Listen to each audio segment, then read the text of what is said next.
your source for everything paranormal. Para X. The views expressed and the opinions given by the individual host and their guests do not necessarily reflect those of Para X, its affiliates, or its sponsors. Merry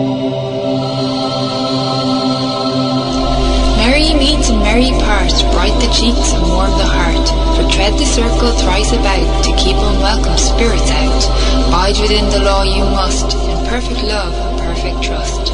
Mind the threefold laws you should, 3 times bad and 3 times good. These 8 words the read fulfill, and ye harm none, do what ye will.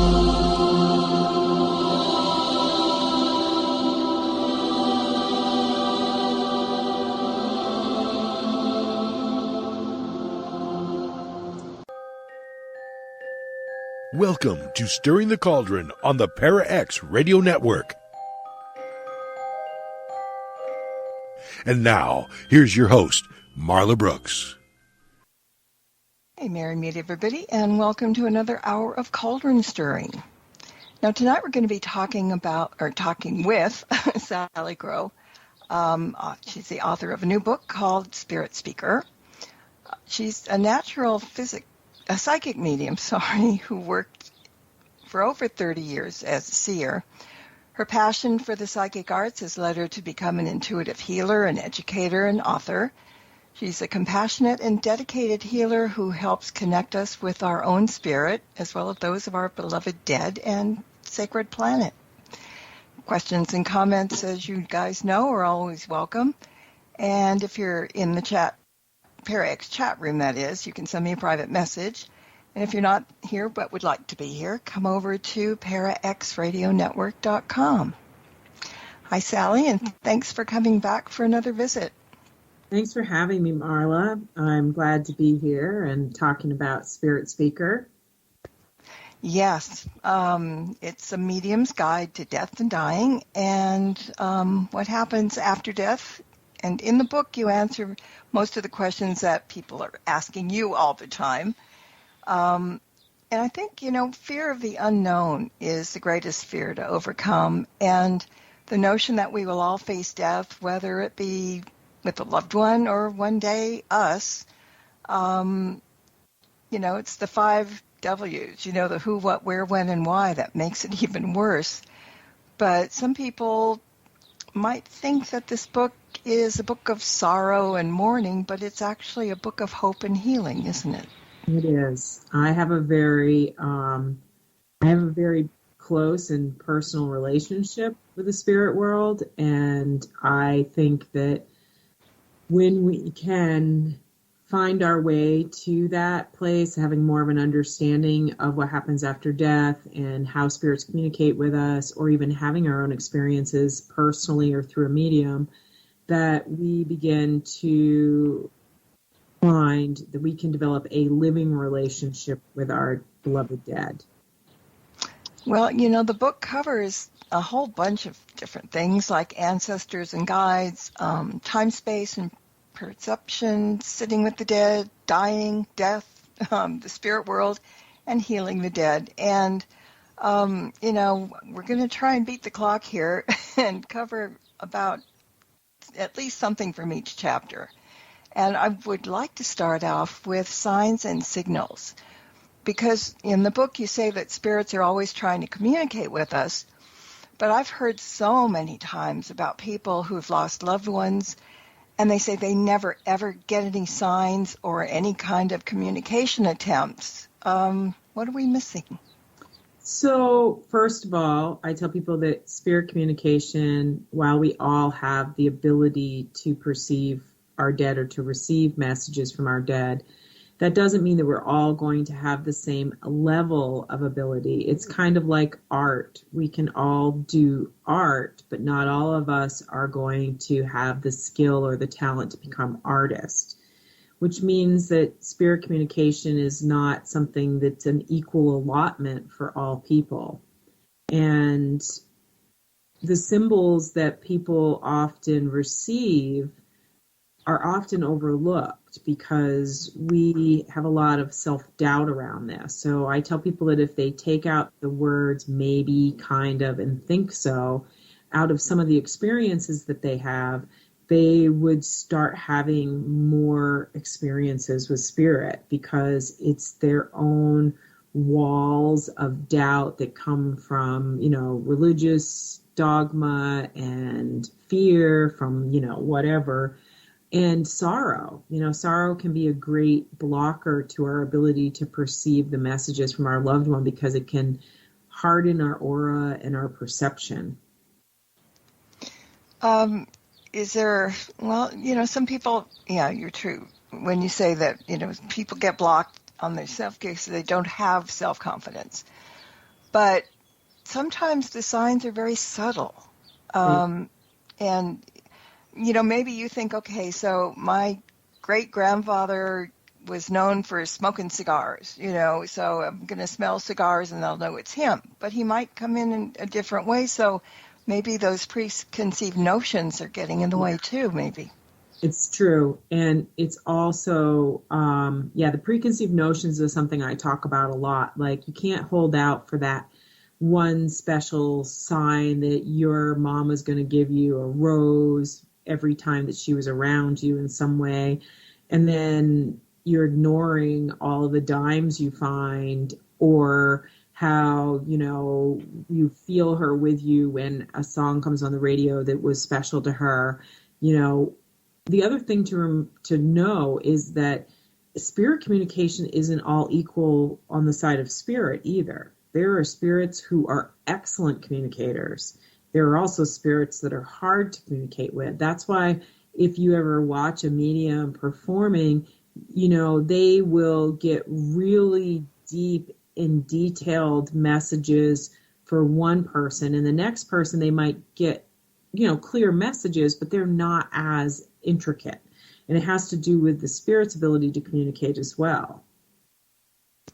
Are they, silly question maybe, but is there a gag order on what spirit can share with us if we, you ask certain questions maybe we're not supposed to know? I think so. Maybe it's outside of our perception, because, I've been communicating with spirit in some level my whole life. I've been aware of them, but I've been doing it on a deep, personal, professional level for 20 years. And I know a lot about what happens when we die, but I don't know everything. And I tell people I've never met a spirit that's been to heaven. I've never met a spirit that's been to hell. And I don't really believe in hell. I do believe that there is probably a higher realm of consciousness, but I think we have a lot more turns around the wheel, if you will, before we get there. I firmly believe in reincarnation, and that's my belief, and it's also what I have for knowledge from my experience as a professional medium. Mm-hmm. And I was going to ask you about heaven and hell, because, people have a very different, so many people have different ideas of what heaven is, or the Summerland, or the other side, Yep. And some people say that you can create your own when you get on that. I was just going to say that. Yeah. Mm-hmm.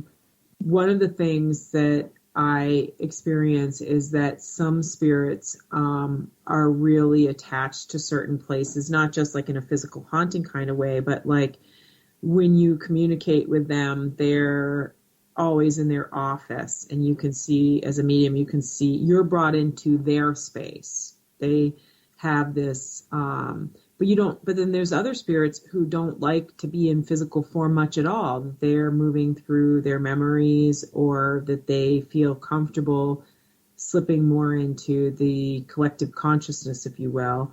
There are, I'm sure, spirits that are in their own version of heaven or hell that comes out of, having to look at their life, and also, like you said, with their beliefs and what that can look like.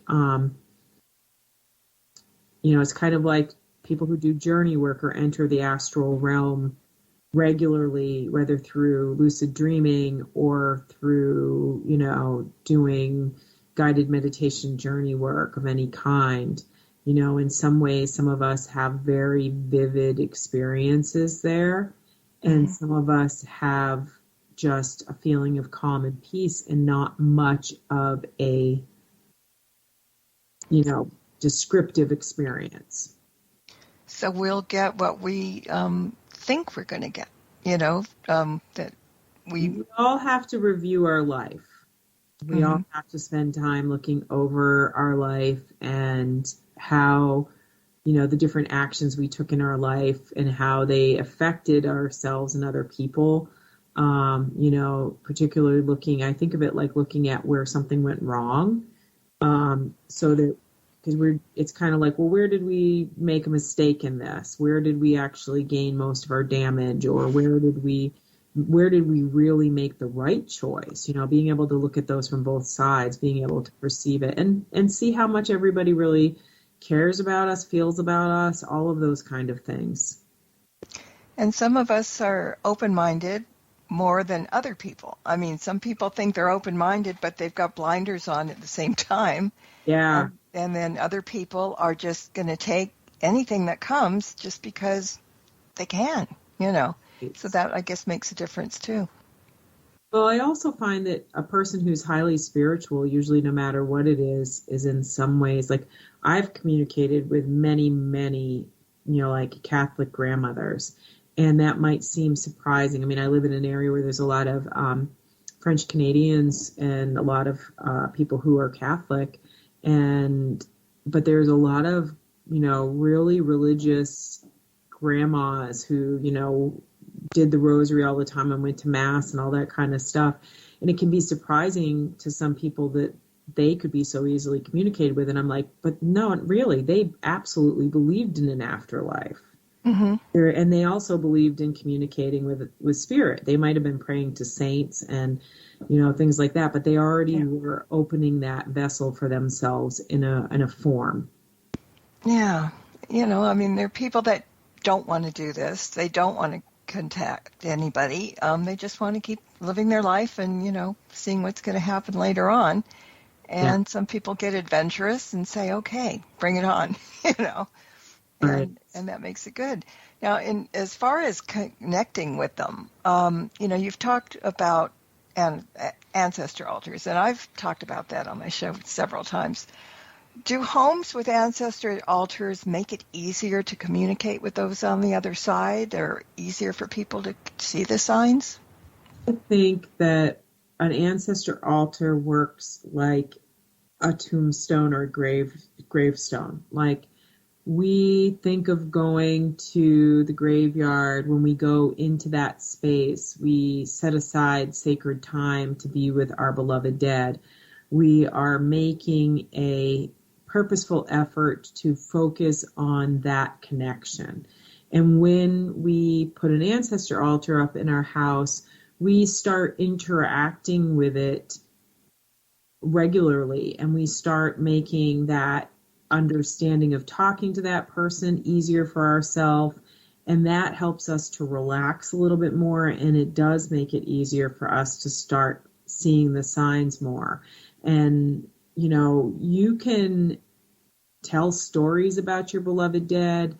You can create an altar or a shrine that helps you to really focus on them, and that spending time with it every day. I usually recommend that people have like a tea light candle, and that they spend, like 5 minutes every day just kind of having a conversation with the ones that they've lost, being open to the experience and making sure that whatever they receive for thoughts or input, that they try to keep the words maybe, kind of, and think so out of their mind, so that they're not doubting what they receive. So if they go, oh, I think I smelled lilacs, instead they say, I smelled lilacs. Okay.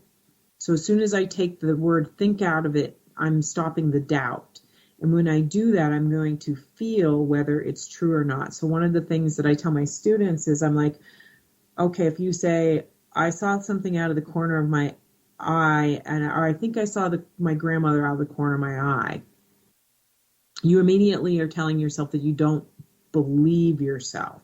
But if instead you say, I saw something out of the corner of my eye, you're going to feel it. And when I ask this of people to repeat it in the affirmative, I said, well, how does that feel for you? And then they answer with, I saw something out of the corner of my eye. They recognized by saying it that it did feel right, that they did have that experience. Mm-hmm. So that changes perception a lot for people, that ability to just say, I'm going to choose to believe in my experience. Mm-hmm. You know, that doubt is just so negative about everything. And, you know, it's hard to get rid of, though. You know, you just, we have trouble trusting ourselves here and there. But let me go one more thing about the altar. It's like I have my dad's tie clip, my great-grandmother's hairpin, and my grandfather's shot glass, which I fill up on his birthday every year because he used to have a shot every night before dinner. So what kind of offerings? I mean, to me, that's an offering, and the people that, I mean, the things that I have that belong to them is an offering, but what kind of offerings should we use? I think that the things you are using, Marla, are really great items, okay? And I tell people that, you know, yes, items that are of memorabilia, pictures of our beloved dead, maybe sacred symbols that were important to them or to you. You can put crystals on it if it feels like something that you feel moved to do. Sometimes if your family's been in the military, you might put flags or some kind of metal. If your grandma was really a person who was associated with a kitchen, you may put like a wooden spoon on your altar. You can also choose by what type of family you have, what room you think that your family altar should go in, your ancestor altar should go in. Because if your family was the kind that all gathered in the kitchen, then your altar should go in your kitchen if it can as well. And if you're the family that all gathered in the living room watching, you know, the game or whatever it is you were doing, putting your altar in the places that you naturally congregate helps to include your family in your spirit family in that relationship with your family. But stories and songs, especially stories about them, they love to be remembered. They want to be talked about. My grandchildren know who my great-grandmother is. Wow. Not because they've ever met her, but because I've talked about her so much that they know who Grammy Brown is, and they know stories of Grammy Brown, and, you know, it is a part of their who they are, you know? And when we start having those relationships with our ancestors, that's the natural way of things. It's only been really in the last, you know, since the 1950s that we really started disconnecting from our ancestral ways of interacting with the dead. Mm-hmm. Yeah, it's, I don't know, it's just really comfortable to have it there. And people say, well, you know, it's difficult to put up an altar. You know, it doesn't have to be elaborate. I have mine on my bookcase shelf. Yep. Because that's the only place that can't get it. You know, I mean, you do it for various reasons. Right. But, you know, even if it's a candle in a picture or something like that, you know. But somebody else was talking about if you have pictures of the deceased, sometimes you're in the picture, and they say never put yourself in a picture with them on an altar. What do you think? Oh, I don't think that to myself has ever been something that I've heard. That might be part of a particular cultural belief system.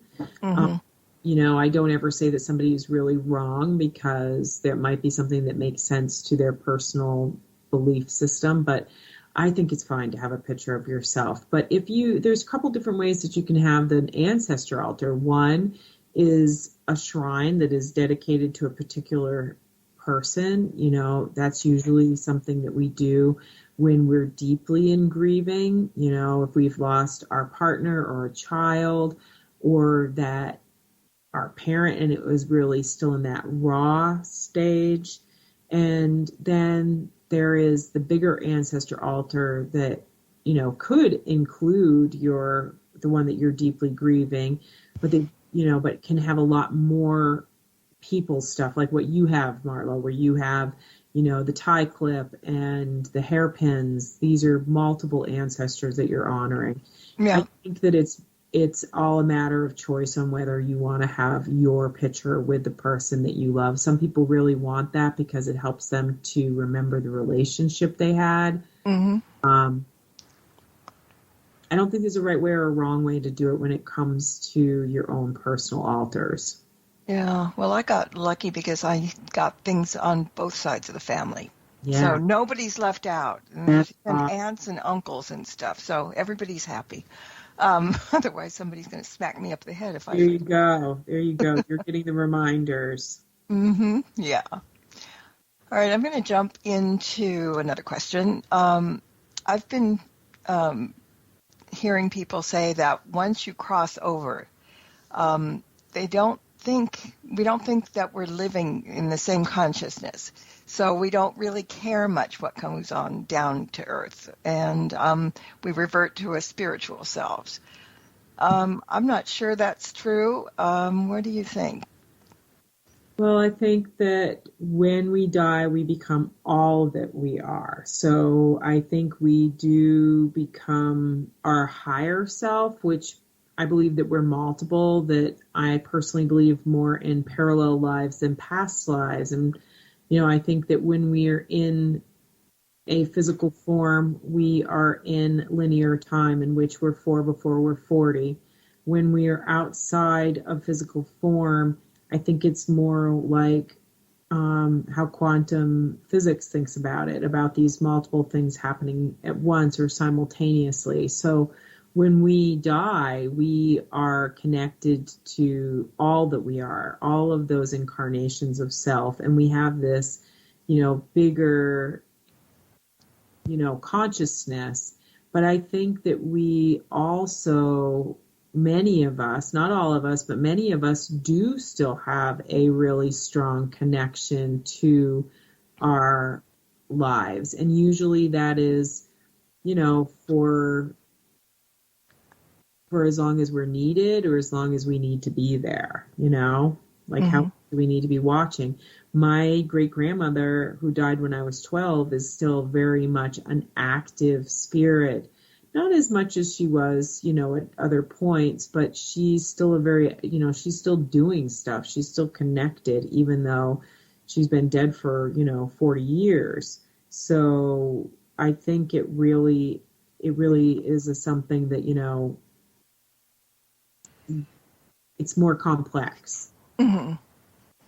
Okay. I want to talk about the veil between the worlds because you said something really good in the book that I didn't give any thought to. But, some people think that the veil only thins around Samhain and Halloween. Personally, I think it's accessible whenever you want to. But when people cross the veil, and this is what you wrote, this was the interesting part, they create a power surge, which allows more energy to be utilized, making them more tangible in the world of the living and honest, and allows them to reach out and say goodbye to us once they're, on their way out. That's kind of interesting. Can we talk a little bit about that? Sure. I think that, well, first of all, for spirits to communicate, they need an energy source. Mm-hmm. So the energy source is usually either through the earth, through ley lines. So you'll have more spirit activity at places where there's vortexes and notable, like places where there's stone circles, places where there's notable energetic lines crossing. And anybody who understands dowsing or geomancy or wants to look up those subjects, and you can find out more about ley lines. Mm-hmm. But the other source is a medium. So if you have a house that is haunted and nobody living in the house has any natural ability as a medium, then nothing is going to happen. But if you move one person into the house who's a medium, then everybody can have an experience with spirit because the medium is the battery. Mm-hmm. So the same thing happens when we die. When we die, our life force that we're letting go of is that battery, surge or that energy surge that makes it so because most people, when they talk about having experiences with their beloved dead, the majority of the time it happens shortly after the person has died, when they're still in that newly dead stage, and they are more attached to the physical world. And they're also, they have this ability to utilize that energy that is still connected to the physical. So they realize that then, because you also hear about people, once they're crossing over, they get lost, they're confused, they don't know what's going on, kind of thing. There are those people, yes. That doesn't happen as often as Hollywood and stories would like us to imagine.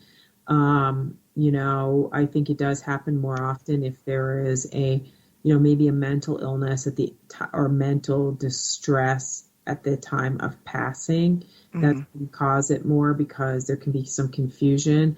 But generally, a spirit that is connected to that spirit, one of their family or tribe, is going to come and collect them. So, the spirits that say haunted or in that distressed place really are not the average person. That's actually very, like I said, it's much more sensationalized by, making it a good story for the media. Yeah, well, there's always one of those floating around somewhere. Yes, exactly. All right before we're going to take a break in a couple of minutes, but I want to ask you, what is wide-angle vision, and can anyone do it? Yes, anybody can do it. And so wide-angle vision is utilizing your peripheral vision. And anybody who has ever been hunting before uses this naturally, because when you are using your forward-facing vision, the prey that you are hunting is going to feel you. So you have to learn to look out of the corners of your eyes. We all know this from, having the feeling of somebody watching us across the room. We feel that because they're staring at us with their forward-facing eyes. So if you're really trying to watch somebody without them feeling you, you look out of the corner of your eyes. Well, the same thing is how we approach wide-angle vision.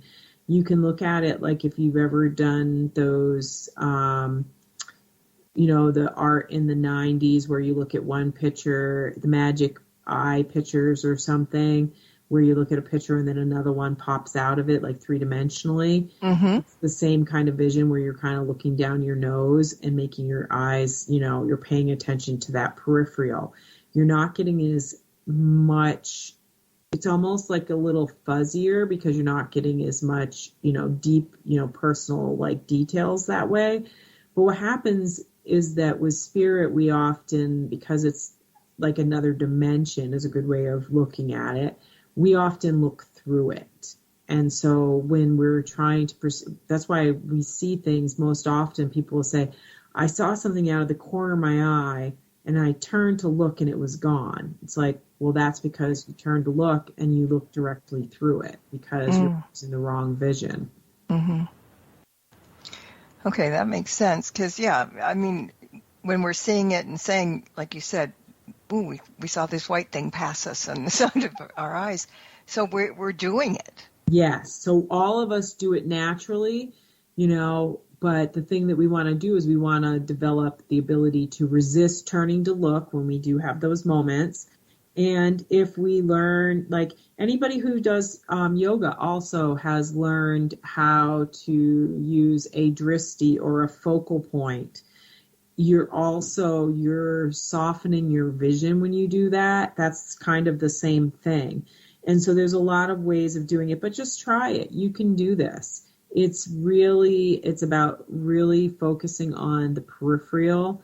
I find that if I'm looking for spirits around a person, that I will look just above their head, because this makes me put my focus, I'm not looking on their eyes to get distracted by them, and I put my focus above their head and wide. So my drishti is the point just above their head, and then from that point I soften my vision to be able to look out through at that wider vision.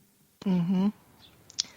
All right, well, we are going to take a quick break, so everybody stay put, and we'll be back in a minute or two. Cauldron will be right back, so don't go away. If you end up with webbed feet, remember, you've been warned. As you go about your daily life, look closer. Every year across America, a staggering 4.2 million youth are homeless or trafficked. Covenant House is the national leader providing safe housing for youth, 50 years strong. Every youth who walks into Covenant House gets clean clothes, hot meals, medical care, and a safe place to sleep. So, look closer at Covenant House and help us fight youth homelessness. To help or get help, go to covenanthouse.org. Are you haunted by shadow people in the middle of the night? Do you secretly love all things creepy and spooky, enjoying ghost stories and horror fiction from the best storytellers? Do you have a true ghost experience you want to share, but no one will believe you? If yes, listen to the professionals on What Are You Afraid of? Horror Paranormal Show, Friday nights at 9 p.m. on Para X Radio and at www.whatareyouafraidofpodcast.com. What Are You Afraid of on Para X? Our creepy and demented hosts are on call to provide you with all your spooky needs with true ghost stories, interviews, indie music, and new horror fiction. We are ready to scare you. Para X. Missed an episode of Stirring the Cauldron? Then be sure to check out marlabrooks.com and check out the archive. And while you're there, check out Marla's weekly Witches Oracle card reading. Explore the site to find many great resources, such as information on tarot, oracle readings, metaphysical consultations, and links to all of Marla's books. That's marlabrooks.com. Welcome back to Stirring the Cauldron. Once again, here's your host, Marla Brooks.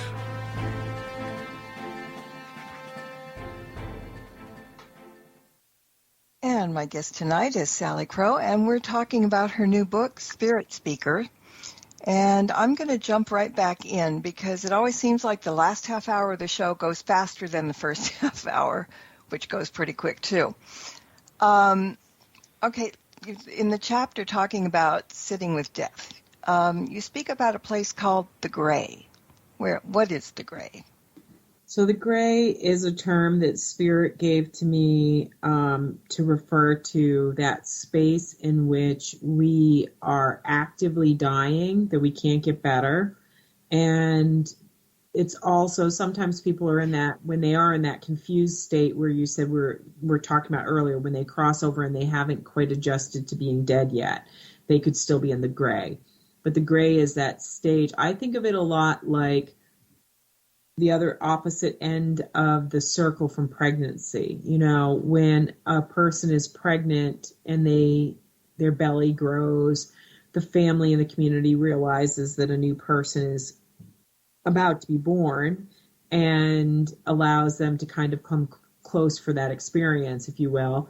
And when we are dying, it is the same thing. You know, we start to show more in the spirit world. So mediums also enter that space quite regularly. So they're, you know, people who more spirit activity happens around.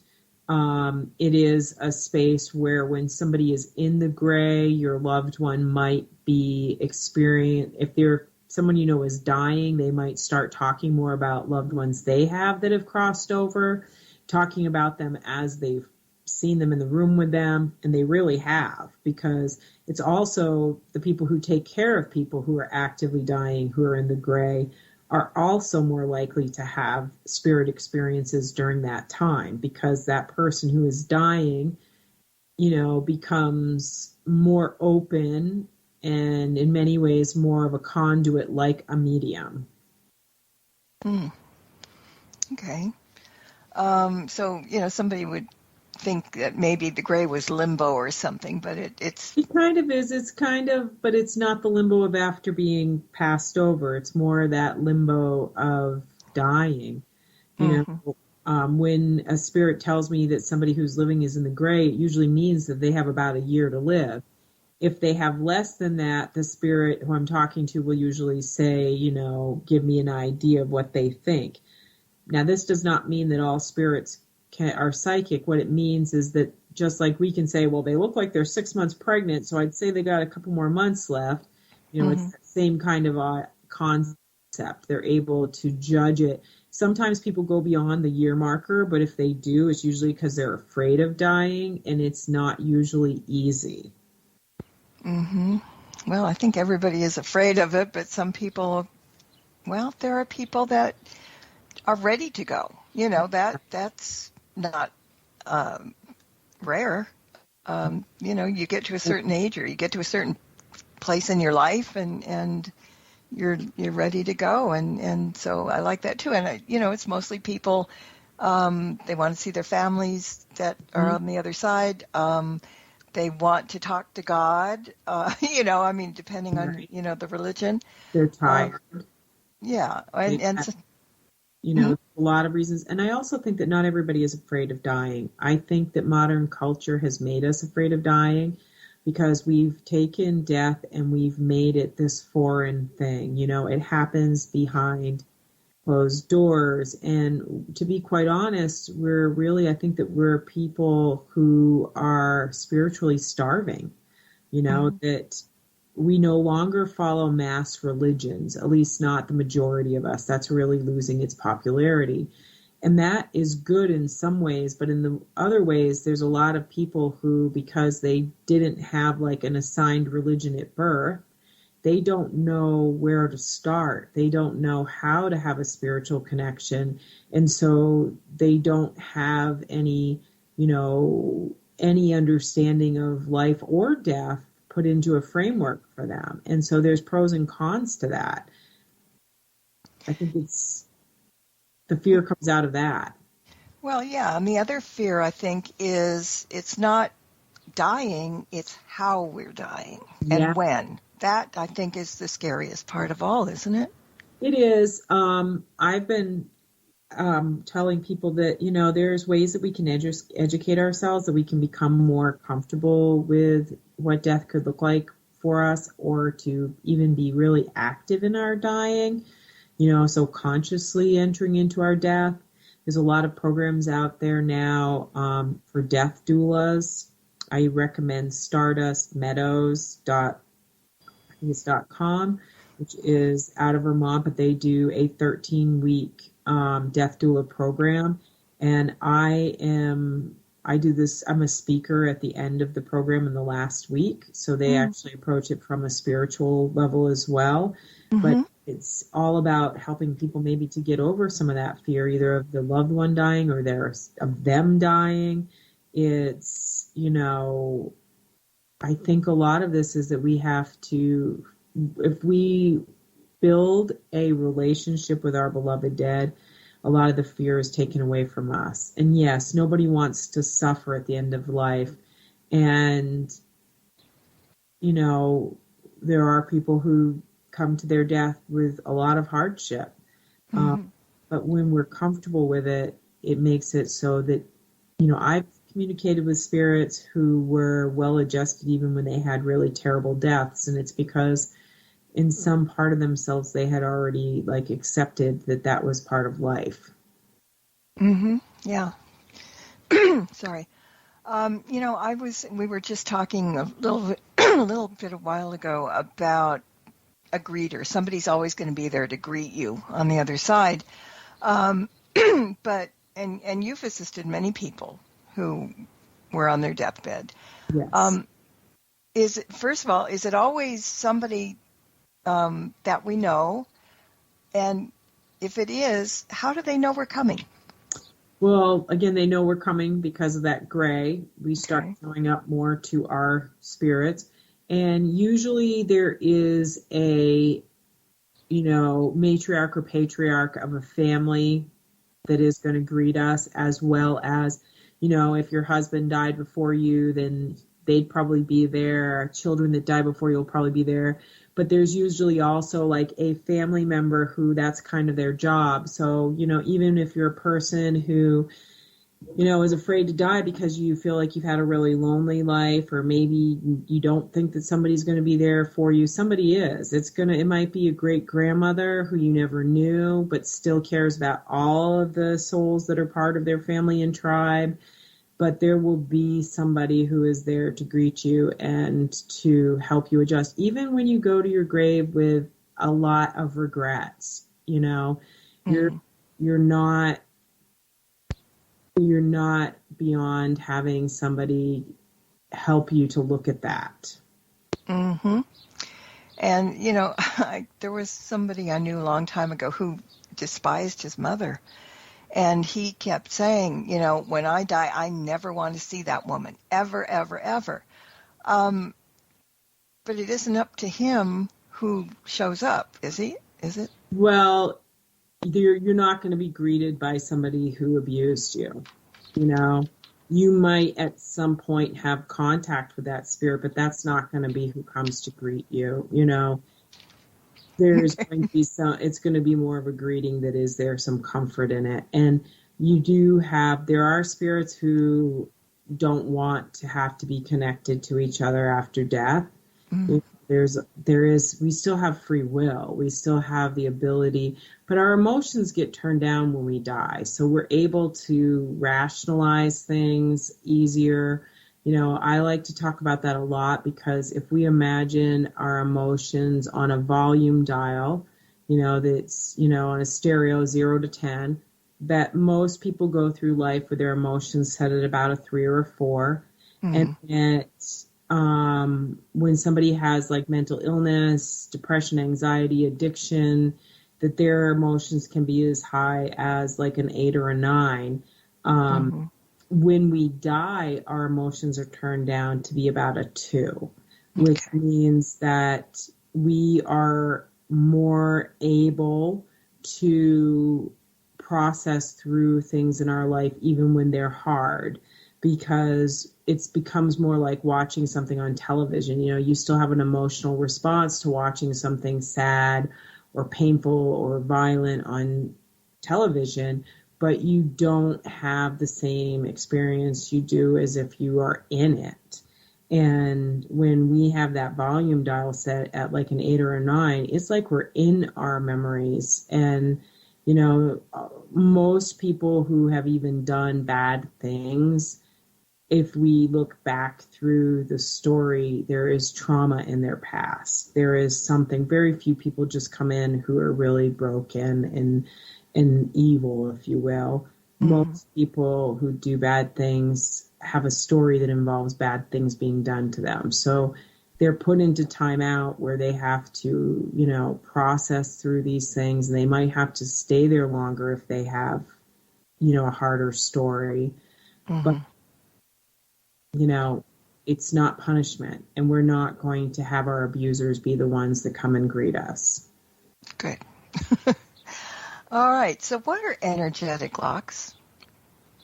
So there are places in our body that we hold tension. They're usually places like our joints, you know, our ankles, our wrist, our pelvis. Anybody who's had an out-of-body experience, like some people might have had an experience of feeling like they were floating out of their body, but they didn't get very high, or they felt like they were stuck at their hips, okay? Like, that's because your hips are a place that we get stuck because there's so much a part of our life, from sitting to childbearing to sex. This is, you know, it's a part of showing us that we're physically connected to this body. Our wrist and our hands are a place like that because, you know, how much of what we do in life is really dependent on our hands. And our ankles, you know, there are these places that when somebody is dying, they can be stuck in that space. Like, so both my sister and I have worked with death in a lot of different ways. She does a lot of like funerals, and she's helped people in that crossing process in the longer term. Like when my dad was dying, she was doing guided meditation with him every day. He knew that he was dying, and she was helping him to prepare for dying by helping him to do journey work or have out-of-body experiences where he could have more of a connection to his spirit and see that separation between the physical and the soul, which made it easier for him when he came to the point of dying, because those locks would have been released because you're not getting stuck in the physical body. But if somebody is really struggling to die, one of the things that people can do is that they can do some exercises that I talk about in the book Spirit Speaker, that involve circular motions that do help to start loosening up those locks and making it a little easier for the person to let go of their body. Okay. And let's talk a little bit about earthbound spirits, because there's lots of reasons why people don't want to cross. But is it detrimental to the spirit that refuses to go? I don't think so. I have I think that if a spirit is stuck in there's two different things. First of all, I think that spirits and ghosts are separate. Mm-hmm. Ghost doesn't really know they're dead. And when they're attached to a place, they're also usually attached to a moment.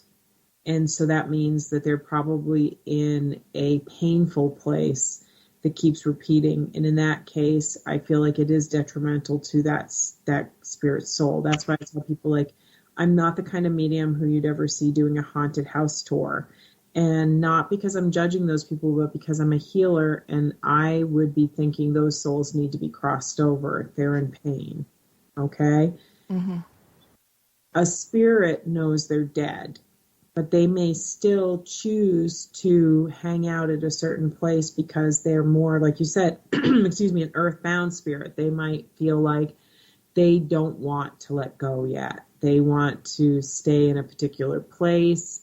And they don't have to have died in that place to stay in that place. It could just be a place that they went regularly. I have so many weird thoughts, though, because I also have been in places. There's a bagel shop in the local town, the town that my office is in St. Johnsburg. It used to be a bagel shop, and they had a spirit that was in the building. It used to be an old creamery, and it was an old man, and he was the custodian there.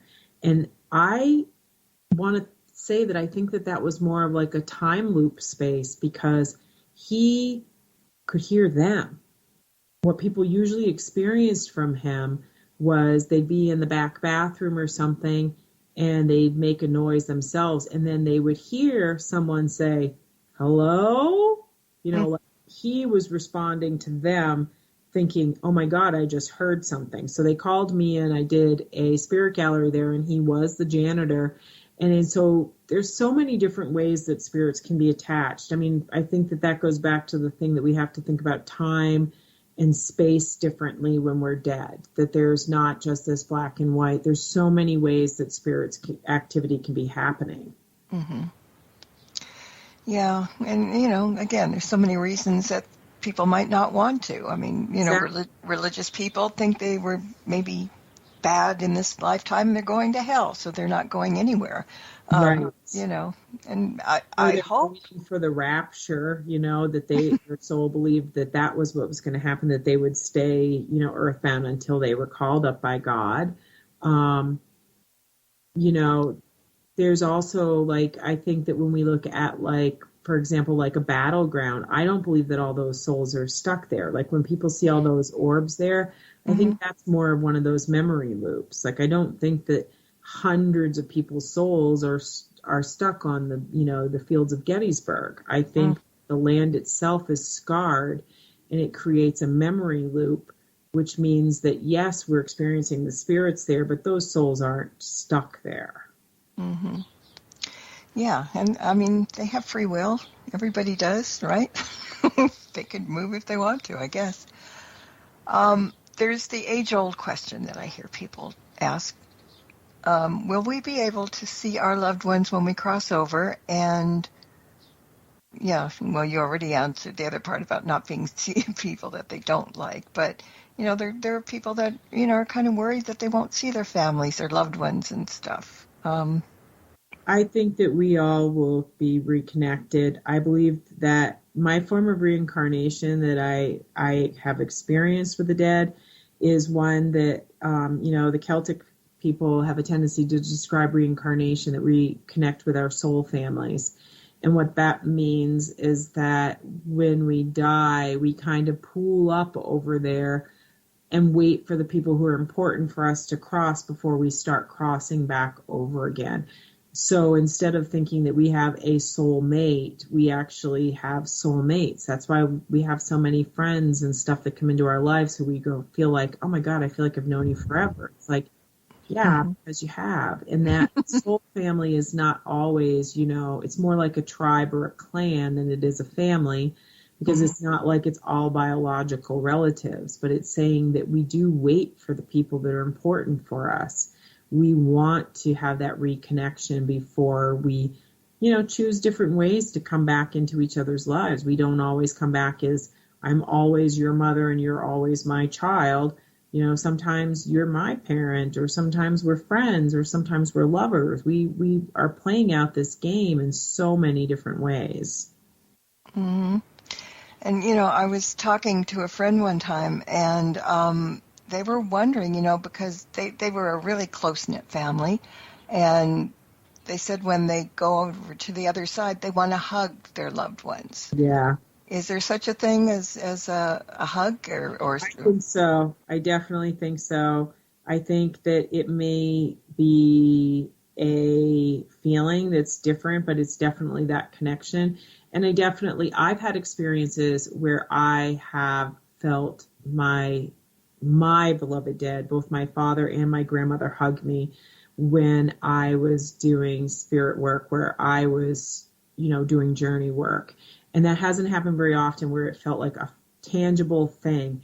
And this felt like a tangible thing. And I have no doubt that when we are in spirit form, that we are able to have that feeling of contact with one another. But think different. We can connect with each other in a much more deep way. I mean, we can share our energy much easier when we're dead. Okay, it's helpful, because some people just think that there are limits, but there are probably more limits down here than there are up there. I think so. Yeah. All right, we've just got like 4 or 5 minutes, and I was nosing around your website, and I saw something about the Salicrow School of Magic. Yeah. And so in our remaining moments, I think I'd like to hear a little bit about it. Okay, so it's actually being taken down temporarily because I started during the pandemic, but I just opened up so it's being refreshed. I started a new business in St. Johnsbury, Vermont, that is called The Pearl, and it is Salicrow's Psychic Artisans Guild and Educational Center. So Salicrow School of Magic is being rebirthed or rebranded, and mostly because I had limited technology and my videos were, not the highest quality because it was a pandemic, and I'm a great speaker, but I'm not the tech person. Okay. Yeah. But I teach a ton of classes, and both in person and online. Right now, the thing that I have coming up is I am teaching both online and in person a class on working with elemental earth. That's what I have coming up this month.